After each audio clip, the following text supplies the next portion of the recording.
저기 말씀의 제목은 하나님의 열심과 마귀의 열심, 이 제목으로 오늘 이 말씀을 통해 깨닫는 은혜의 시간 되시기를 바랍니다.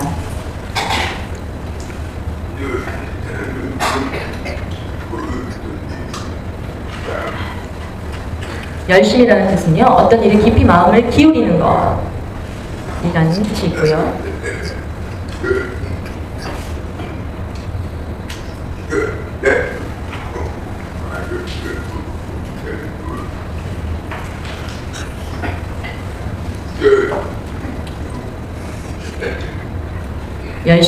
열심이 있다는 것, 차이를 비유하면 엔진과 같습니다.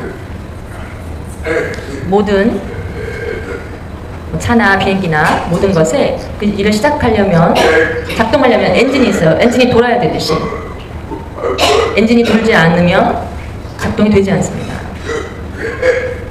열심이라는 뜻은 쉽게 말하면 엔진과 같은 그런 의미라고 생각하시면 됩니다. 로마서 12장 11절에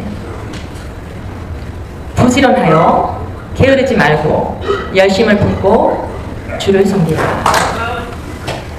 우리 그리스도인들은 바울이 우리에게 권면하신 말씀은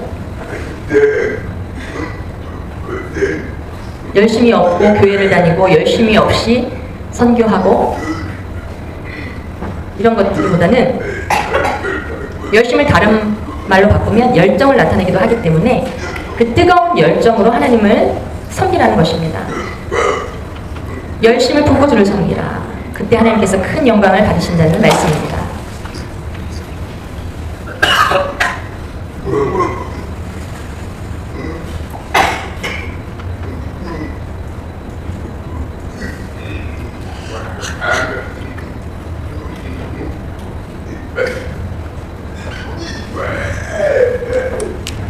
여러분, 속도가 빠른 것이 중요합니까? 아니면 방향을 잘 맞추는 것이 중요합니까? 속도가 빠른데 방향이 틀렸다면,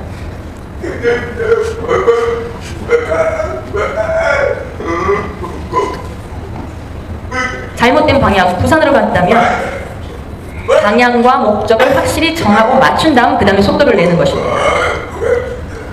열심히 했는데 방향이 틀렸다면 모든 것이 헛수 보이듯이 속도보다는 방향을 정하는 것이 먼저라는 것이죠. 열심을 내고 있는데 방향과 목적이 없습니다. 방향이 틀렸다면 그 열심은 헛된 것이 됩니다. 그렇기에 열심이라는 단어가 좋은 것이냐 나쁜 것이냐,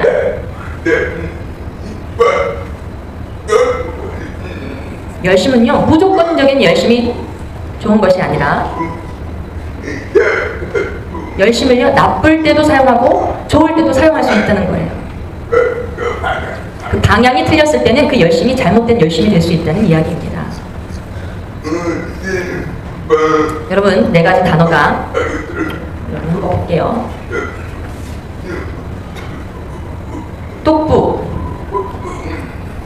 똑똑하고 부지런한 사람. 똑깨, 똑똑하고 게으른 사람. 멍청하고 부자인 사람.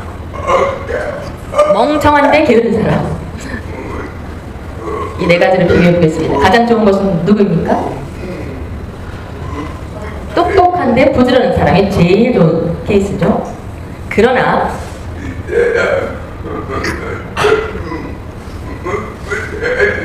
근데 세상을 보면요, 똑똑하면요 잔꾀를 많이 부릅니다. 부지런하기보다 대부분. 어떻게 하면은 넘어가 볼까 이런 생각을 많이 합니다.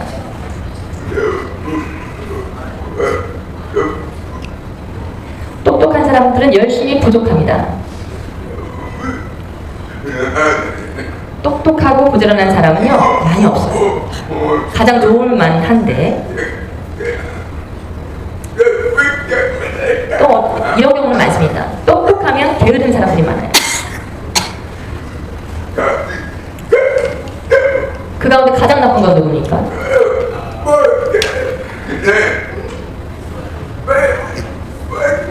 멍청한데 게으른 사람 아닙니다. 멍청하고 게으른 사람은 보다 더 나쁜 사람은 멍청한데 부지런한 사람이에요. 필요 없는 일에 힘을 내는 사람, 필요 없는 일에 애를 쓰는 사람.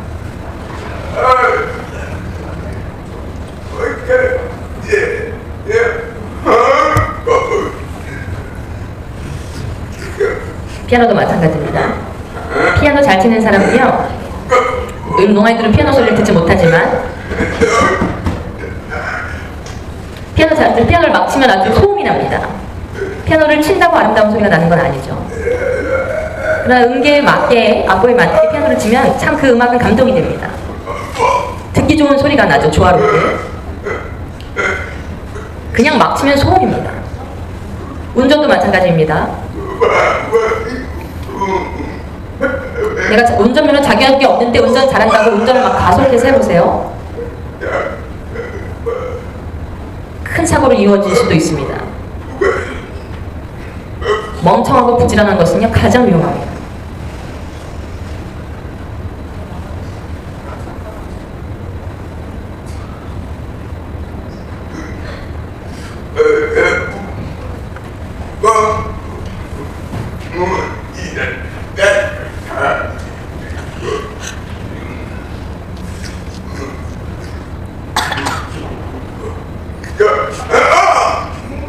이단과 사이비의 열심.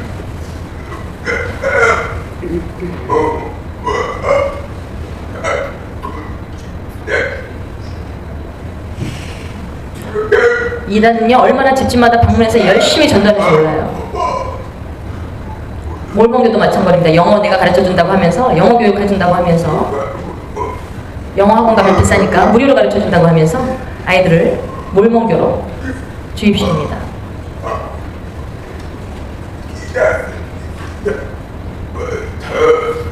이단과 사이비는 한국뿐만 아니라 이 세계에 다른 곳에도 많습니다.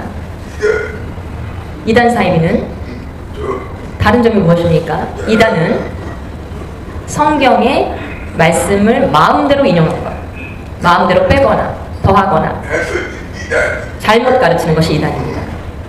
성경에 지옥이 있다 라고 써있는데 지옥이 없다라고 가르치는 것, 그것은 이단입니다. 한 번 구원하면 회개할 필요 없다. 하나님께 용서받았고 이거는 영원한 것이다. 성경에 맞지 않게 가르치는 것, 마음대로 성경 말씀을 빼거나 넣어서 마음대로 해석하는 것입니다. 그것을 이단이라고 합니다. 그러면 사이비는 무엇입니까? 성경은 똑같으나 이 말씀을 가지고 엉뚱하게 가르치는 거예요. 자기 마음대로 해석하거나, 그것을 사이비라고 부릅니다.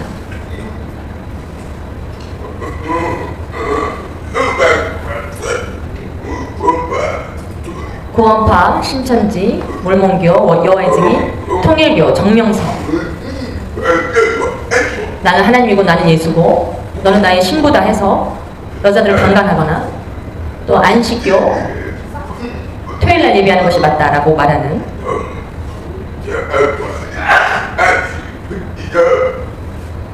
이렇게 이단으로 칭해진 곳들이 있습니다.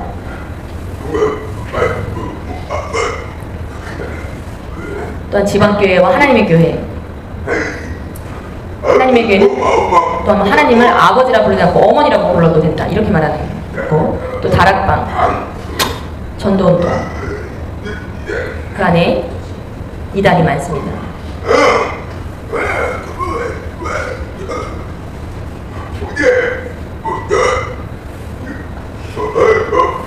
그것으로 인해 많은 사람들이 미혹당합니다.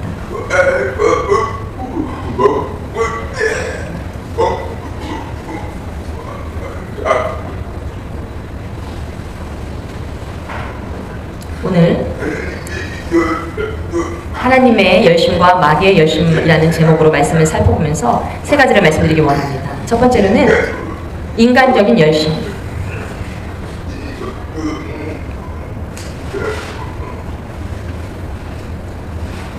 그것을 볼 때 먼저 생각해야 할 것은 누구를 위한 열심인가? 그것이 가장 중요합니다. 여러분이 일을 열심히 하고 개미처럼 일합니다. 한 번도 빠지지 않고 열심히 저축합니다. 여러분, 누구를 위해서 그렇게 하시는 겁니까? 자녀들의 미래를 위해서입니까? 여러분들이 열심히 저축하고 열심히 사는 거죠. 자녀들을 위해서라면, 자녀들은 자립해야 하는데 부모가 그걸 열심히 벌어서 자녀들에게 다 준다면 자녀들은 삶의 가치를 느끼지 못하고 삶이 너무 당연한 것이라고 생각하고 부모의 돈을 마음대로 쓴다고 생각해 보세요. 또한 좋아하는 것에 투자를 하면서 다단계에 투자하고 하는 것들, 그래서 그것에 맨날 속아서 가게에 기둥뿌리가 뽑힐 만큼, 그래서 그것 때문에 고통받고 재정에 눌려있는 사람들, 그것은 멍청한 열심입니다. 내가 막 투자해서 막 이익을 내서 막 이익을 얻을 것 같이 처음엔 그러다가 당신을 협력하다가 마지막에는 가사를 탕진하고 가족들과 또 사람들 앞에도 나설 수도 없고 문제를 해결할 수도 없어서 자살하고 죽는 사람들이 얼마나 많이 있습니까? 처음에 조금만 해봐야지 했다가 그것에 온전히 빠져서 헤어나오지 못하는 사람들이 얼마나 많습니까? 그렇기 때문에 여러분이 지금 누구를 위한 열심인가 생각해 볼 필요가 있습니다. 열심히 돈을 벌고 열심히 사는 목적이 가정만을 위한 것이 아니라 하나님의 나라를 위해서 열심을 내고 산다면 그 사람은 열심히 사는 목적이 가치 있는 삶입니다. 그 열심은 가치가 있습니다. 근데 그 열심의 목적이 나를 위해서만, 나의 안일한 삶을 위해서만 살다가 죽기 위해서 그것이 당신의 삶의 목적이라면 그것은 벌써 열심히 빗나간 열심입니다. 우리 인생을 향한 하나님의 목적은 하나님께 영광 드리기 위한 것입니다. 나의 영광과 나의 명예를 위해서,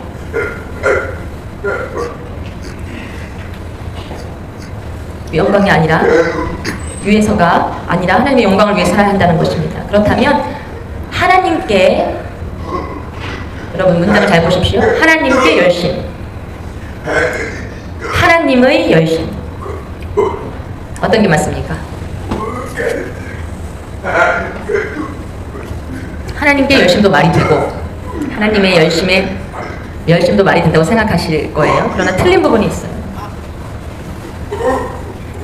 잘 맞추셨습니다. 하나님께 열심은 틀렸습니다.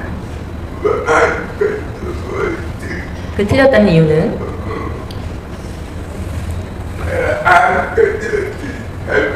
잘못된 열심이라고 말할 수 있습니다. 하나님의 열심은 올바른 열심입니다. 하나님께 열심이라는 것은 하나님의 이름을 이용해서 나의 명예와 나의 부귀 영화를 누리는 것이고, 하나님의 열심이라는 뜻은 하나님의 원하는 하나님의 뜻에 맞게 내가 열심을 내는 것입니다. 완전히 다르죠. 로마서 읽어보겠습니다. 로마서 10장 2절부터 3절까지의 말씀입니다. 내가 증언하노니 그들이 하나님께 열심히 있으나 올바른 수식을 따른 것이 아니니라. 하나님의 의를 모르고 자기 의를 세우려 힘써 하나님의 의에 복종하지 아니하느니라.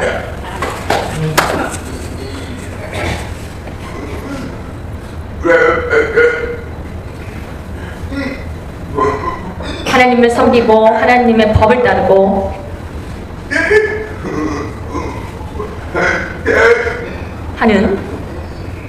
해야 하는데 보이기 위해서 하는 사람들, 나는 뭔가 다른 사람이다, 나는 거룩한 사람이다, 하나님의 말씀으로 지식을 나타내는 사람들, 나는 우월한 사람이다 라고 드러내려는 목적을 가진 사람들, 그런 사람들은 하나님께 열심을 내는 게, 그런 사람들은 하나님의 이름을 이용하는 사람들입니다. 요즘도 그런 사람들이 있습니다. 많은 교회들 안에, 성도들의 모습 안에, 장로님들, 권사님의 모습 안에 하나님을 믿는 척하지만 우리는 자신의 유익을 계산할 때가 너무나 많이 있습니다. 옛날에 바리새인의 모습은 지금 나의 모습과 같구나. 여러분 이렇게 깨달으셔야 합니다.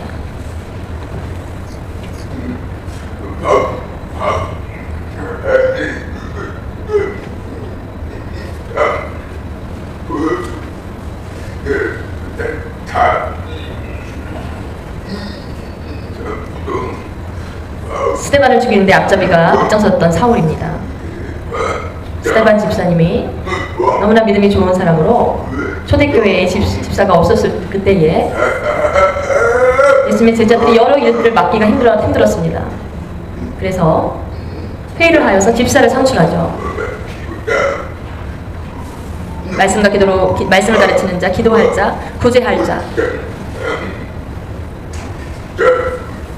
7명의 집사를 뽑습니다.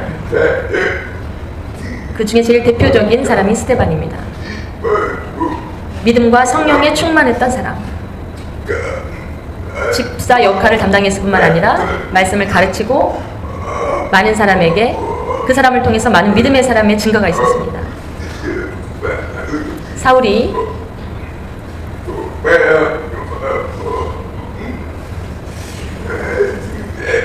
스데반 집사를 향해서 돌로 그를 잡아다 치라 하는데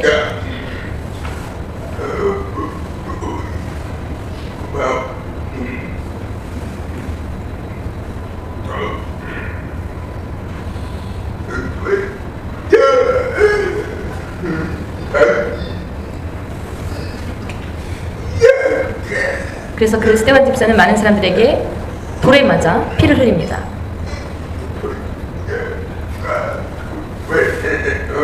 결국 그는 죽습니다. 많은 사람들이 그를 모함하고 그를 돌로 치는데 하나님 그를 불쌍히 여겨주세요. 저들의 죄악을 용서해주세요. 라고 기도합니다. 성령이 충만한 사람의 모습이죠. 사랑이 충만했다는 것입니다.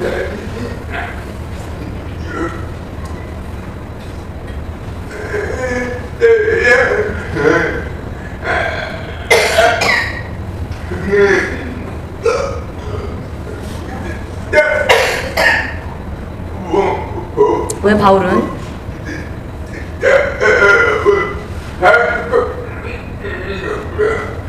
왜 이렇게 사울은 하나님에 대한 열심, 잘못된 열심을 갖고 있었기 때문입니다. 예수님을 만난 후 사울은 그것이 잘못됐다는 걸 깨닫게 됩니다. 나의 생각이 맞다라고 생각했다는 것이 예수님을 만난 후에 틀렸구나 라고 깨닫게 됩니다. 결국 그는 변화됩니다. 전에는 예수를 핍박하던 그였다면 하나님, 제가 정말 예수님 믿는 사람들을 너무나 많이 핍박했습니다 하고 회개하는 그러한 사람이 되었습니다. 그러면 바울의 잘못된 열심으로 인해 빌립보서 3장 6절 말씀에 열심으로 교회를 타게 하고 율법의 의로운 흠이 없는 자라.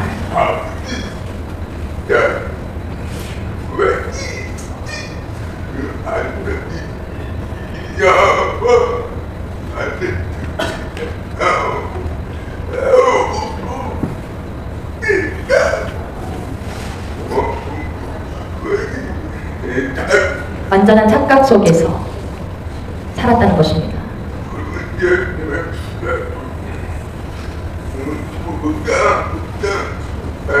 바리새인과 세리의 기도에서 바리새인은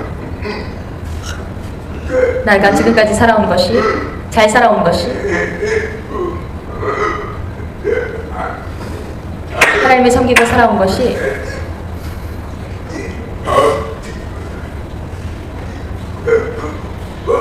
내가 일주일에 금식을 2번 하고 어려운 사람들을 구제합니다. 그렇게 기도합니다. 사람들 앞에서. 세리의 기도는 긴 말도 없이 아주 짧게 하나님 나를 불쌍히 여겨주세요. 주님 나는 죄인입니다.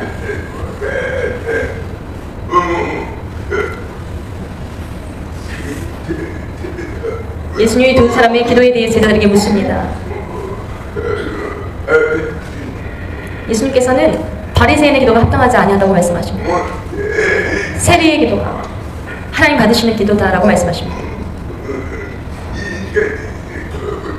인간적인 열심은 바리새인의 기도와 같다라는 것입니다.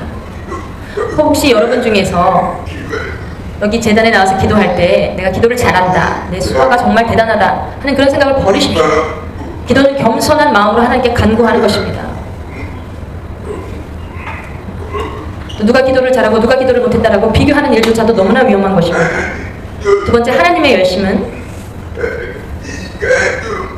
아까 제가 말씀드린 인간적인 열심과는 완전히 반대되는 개념입니다. 성경에, 구약 성경에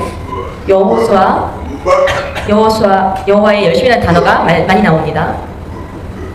그 가운데 몇 군데를 뽑아서 여호와의 열심이 이사야 9장 7절에 만군의 여호와의 열심, 이사야 37장 32절에 여호와의 열심이 이를 이루리라.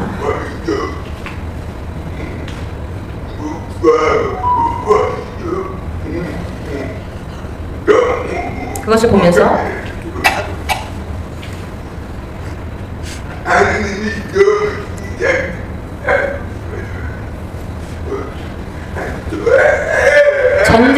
천지를 창조하신 하나님의 열심, 우리는 때로는 이해하기 어려울 것입니다. 하나님 명령하면 모든 것이 끝인데요, 왜 이런 열심이라는 단어를 쓰셨을까요? 사람의 열심 이해합니다. 그러나 또 동물의 열심, 그건 또 맞지 않는 얘기고,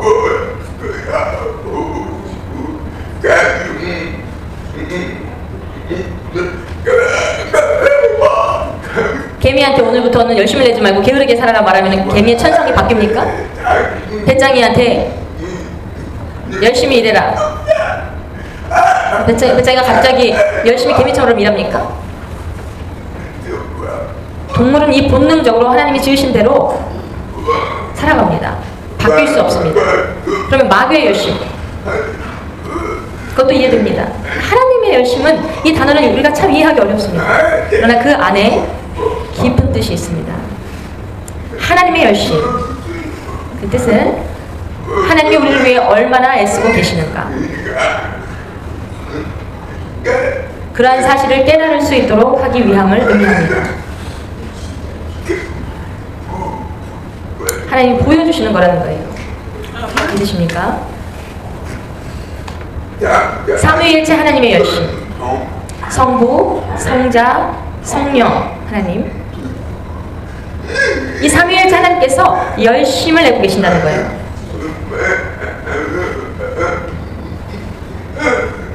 성부 하나님께서 천지를 창조하시고 아담과 하와를 창조하시고, 그러나 그들이 죄에 빠졌습니다.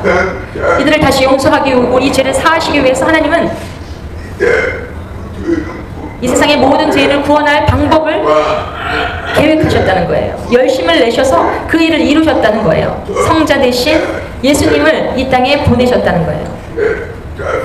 예수님께서 십자가에 달려 돌아가시고 우리의 죄를 위해서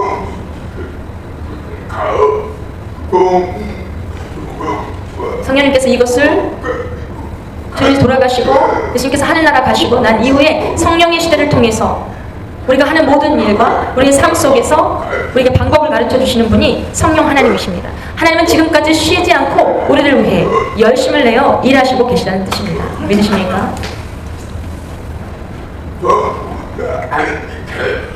성부 하나님이 계획을 세우고요, 성자 예수님께서 실행하시고 또 성령께서 적용하셨다는 거예요. 쉽게 설명드리면 농아인들에게 장애인 카드가 있습니다.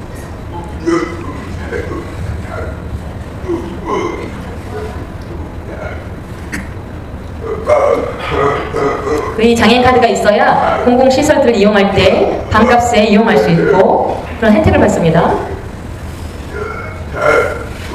장애인 카드가 없을 때는 막 저희가 데모했어요. 장애인을 인권을 위해서. 그래서 장애인들을 위해서 예산을 세우고 계획을 세우고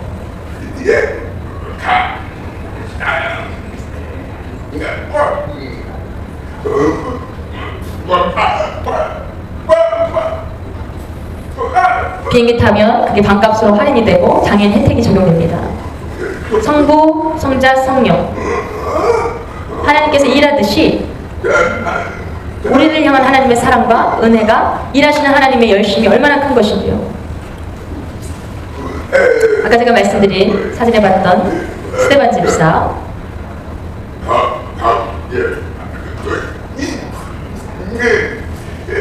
바울은요, 예수님을 만나기 전에 예수 믿는 사람들을 받게 했습니다.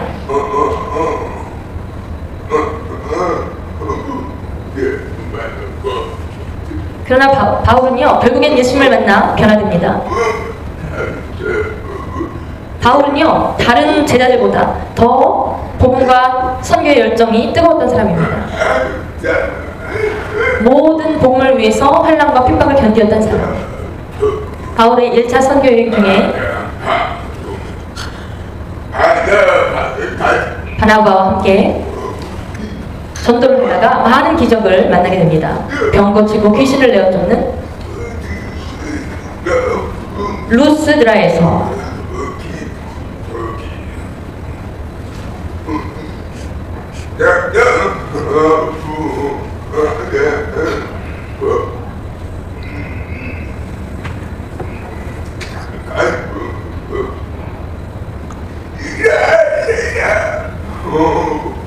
안진뱅에게 일어나라고 이야기할 때 모든 사람들이 그것을 보게 됩니다.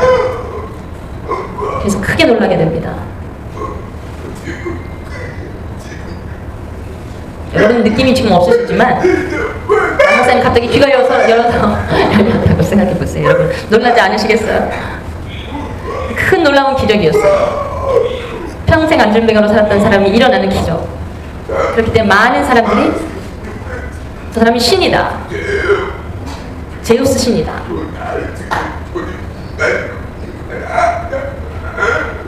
그 사람을 우상화하자라고 할 때 바울이 나는 하나님이 아니다, 난 예수님이 아니다,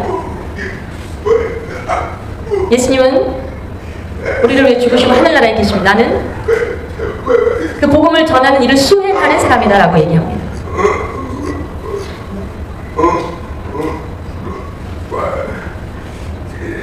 누가 그것들을 바울이 나쁘다라고 모함을 해서 바울은 그걸로 인해 돌팔매질을 당하며 죽임을 당하며 그 쓰러져 있는 바울을 성 밖에서 버리려고 버렸습니다. 죽었기에 버렸는데 바울이 눈이 떠진 것입니다.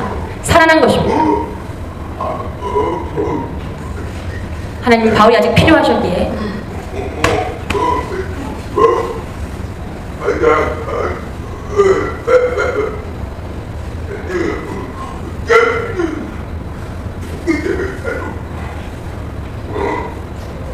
이 놀라운, 이 죽었다가 살아난 이 놀라운 경험이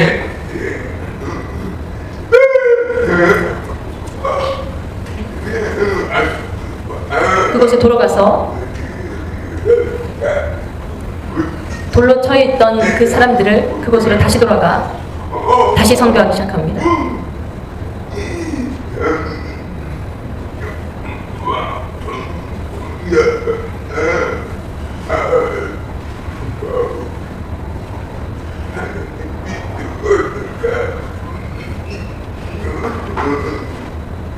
결국 그의 선교 열정이 루스드리아에서 죽었다 살아난 그곳에서 바울은 2차 선교 여행을 하다 디모데를 만납니다. 아버지 어머니의 혈통이 다른 디모데는 바울이 아들이라고 말할 정도로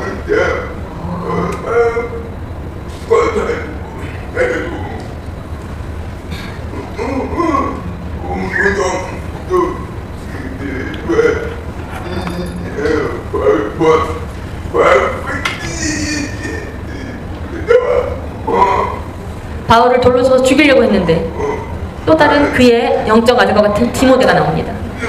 하나님의 그 계획 가운데 그런 일들이 이루어지죠. 바울의 2차 선교 여행 때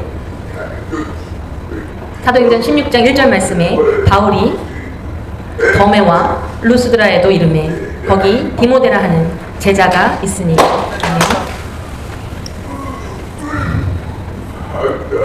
그의 희생이 있는 곳에서 바로 아름다운 열매, 아름다운 영적인 열매가 생겼다는 거예요. 희생이 없는 곳에는요 아무것도 일어나 열매 맺지 않습니다.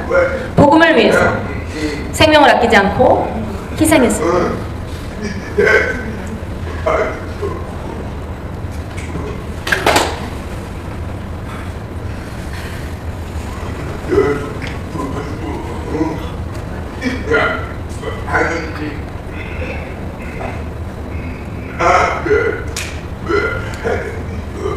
하나님의 열심으로 우리는 지금 예수님을 믿게 되고 영접하게 되고, 하나님의 열심이 아니면 우리는 예수를 만나지 못했을 겁니다.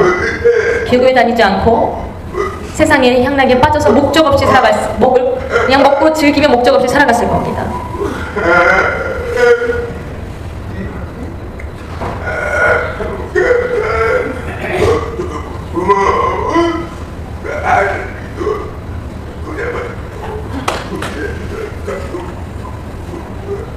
그래서 그 은혜에 갚기 위해 우리는 또 살아갑니다.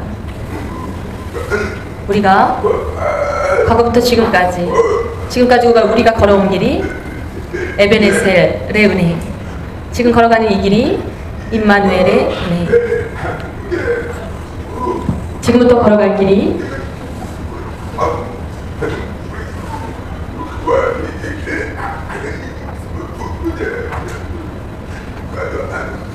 지금까지 하나님의 은혜로 살아왔음을 고백합니다.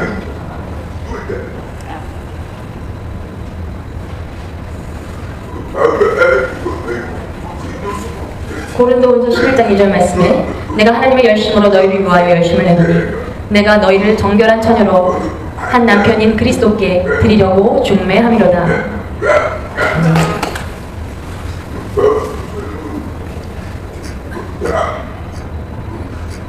믿음이 없고 예수를 모르는 사람들에게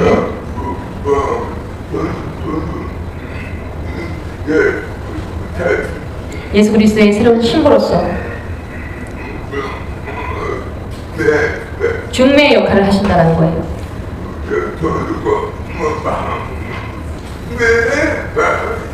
그 마음의 뜨거움과 열심으로 여러분은 중매의 역할을 하고 계시지 않는 것 같아요. 내가 하나님께 이 은혜, 죽음에서 살게 된 이 은혜를 중매의 역할을 하지 않고 있어요. 여러분은 예수님을 소개하는 중매의 역할을 하셔야 합니다. 그것이 복음 전하는 길입니다. 예수님 모르는 사람에게 저 사람 모르니까 어쩔 수 없이 내버려 둔다면 저들의 영혼이 지옥 가는 것을 내버려 두는 거예요. 저 사람이 우리가 예수님에 대해서 소개하고 그 역할을 우리가 감당하는 것, 그 사람이 받든지 받아들이지 않든지 그 역할을 감당하는 것은 우리의 몫입니다. 하나님의 열심이 우리 가운데 심겨지기를 바랍니다. 디도서 2장 14절 말씀에 그가 우리를 대신하여 자신을 주심은 모두 불법에서 우리를 속량하시고 우리를 깨끗하게 하사 선한 일을 열심히 하는 자기 백성이 되게 하려 하심이라.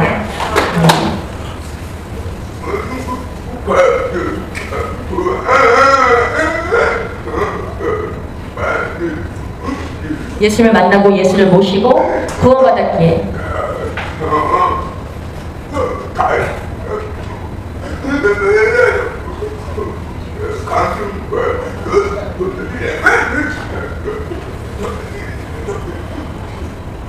그 선한 일, 하나님이 기뻐하시는 일, 구원받은 하나님의 자녀로서의 하나님이 가장 기뻐하시는 일은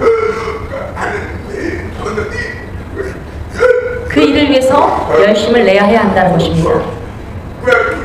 그냥 구원받고 끝나는 인생이 아니라 하나님이 원하시는 그 일에 열심히 내기를 바라며 그로 인해 하나님 반드시 보상하십니다. 세 번째, 마귀의 열심이 있어요.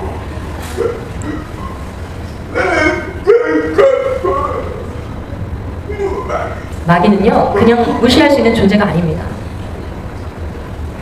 고린도후서 11장 3절 말씀에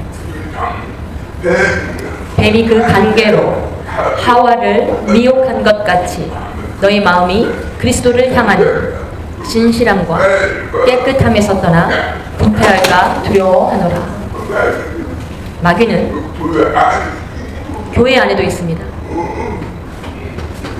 우리가 신앙생활의 모든 사람들을 주시하고 있어요. 틈을 노리고 있어요. 마귀는. 우리 마음에 불평이 있나, 의심이 있나, 욕심이 있나, 분노가 있나, 그 마음속에 틈타기를 원합니다.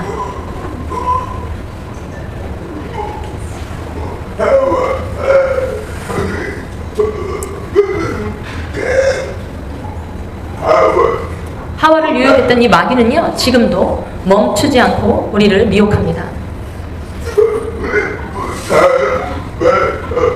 여러분, 뜨겁게 열심으로 살면 마귀가 도망갈까요? 건들지 못할까요?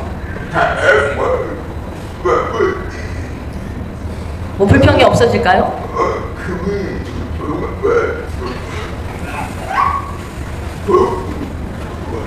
우리도 하와처럼 결국에는 유혹에 걸려 넘어질 수 있습니다. 이 마귀에게 기회를 주어서는 안 됩니다.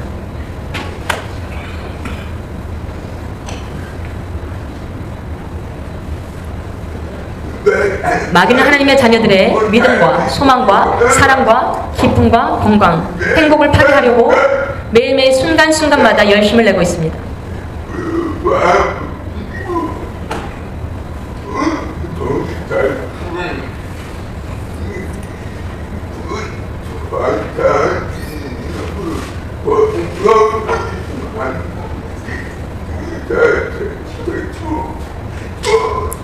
아주 믿음이 뜨거운 사람, 명확한 사람은요, 마귀에게 넘어지지 않습니다. 그렇기 때문에 우리는 믿음의 승리를 하기 위해서는 열심으로 당신을 공격하는 마귀에게 기회를 주어서는 안 됩니다. 베드로전서 5장 8절에 근신하라, 깨어라, 너희 대적 마귀가 우는 사자같이 두루다니며 삼킬 자를 찾나니.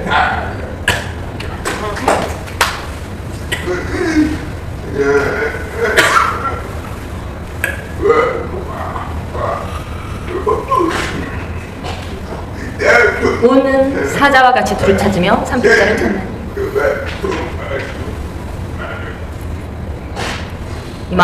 이 마귀의 마귀는 원래 아름다운 천사로 하나님이 지으셨는데 거짓말과 꾀와 더러운 것으로 그는 변하게 되었습니다. 그 그림처럼 우리는 마귀의 지배하에 살아가고 있습니다. 죄의 삭은 사망이요 하나님의 은사는 그리스도 예수 우리 주 안에 있는 영생이니라. 세상의 마지막에 올 때까지 믿음을 지키기가 어렵습니다. 여러분, 언제 넘어질지 모릅니다. 죽음에 가까워서 그 순간에 믿음을 잃어버리는 사람도 있어요. 나는 교회를 열심히 다녔는데, 지금까지 충성했는데 하나님 나에게 왜 이런 일을 겪게 하시지? 하면서 그 불평을 통해서 죽음 앞에 갑자기 믿음을 버리는 사람들이 있습니다. 죽는 순간, 우리의 생명이 끊어지는 순간까지 마귀는 우리가 하나님과 끊어지도록 공격한다는 거예요. 하나님, 나는 죄인입니다. 예수님 은혜 안에 거하고 감사하고 만족하여 하나님의 은혜 아니면 나는 할 수 없습니다. 고백하고, 오늘 로마서 6장 23절의 말씀처럼 죄의 삭은 사망이요 하나님의 은사는 그리스도 예수 우리 주 안에 있는 영생이니라. 그 말씀을 의지하고 살 때에 아무리 열심을 내어 우리를 공격하는 사단 마귀도 우리는 이겨낼 수 있습니다.